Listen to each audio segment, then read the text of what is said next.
সুপ্রিয় দর্শক মন্ডলী, আমরা এখন জানবো যে যদি পরিবারে কেউ স্ট্রোকে আক্রান্ত হয়ে থাকে সেক্ষেত্রে একদম প্রথমে আমাদের করণীয় কি। স্ট্রোকের ক্ষেত্রে টাইম ইজ ব্রেন, অর্থাৎ সময়টাকে আমরা ব্রেনের সাথে কম্পেয়ার করি। সময় যত পার হবে ব্রেন তত বেশি ড্যামেজ হতে থাকবে। এই জন্য স্ট্রোকের রোগীর ক্ষেত্রে প্রথম কয়েক ঘন্টা খুবই গুরুত্বপূর্ণ। কেমন গুরুত্বপূর্ণ?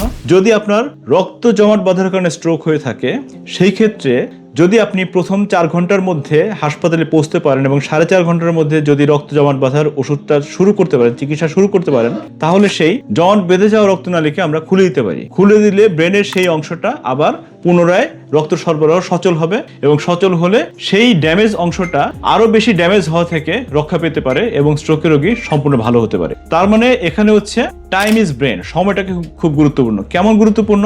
যখনই আপনি স্ট্রোকের লক্ষণ টের পাবেন, স্ট্রোকের লক্ষণ টের পাওয়ার সাথে সাথেই আপনাকে ডাক্তারের কাছে যেতে হবে, হাসপাতালে যেতে হবে যেখানে স্ট্রোকের চিকিৎসা হয়। চিকিৎসক প্রথমে আপনাকে এক্সামিন করে দেখবে, আপনার ইতিহাস শুনবে, তারপর আপনার NHS স্কোর করে দেখবে এবং একই সাথে আপনাকে সিটি স্ক্যান করে দেখবে। দেখে যদি মনে হয় যে আপনাকে উপযুক্ত চিকিৎসা দেওয়া যাবে, আমরা অ্যালটাপ্লেস বা টেনেক্টাপ্লেস বলি, এই জাতীয় ইনজেকশনগুলো দিয়ে সেই জমাট বাঁধা রক্তকে পাতলা করে দিয়ে রক্তনালীকে আবার খুলে দিতে সাহায্য করবে।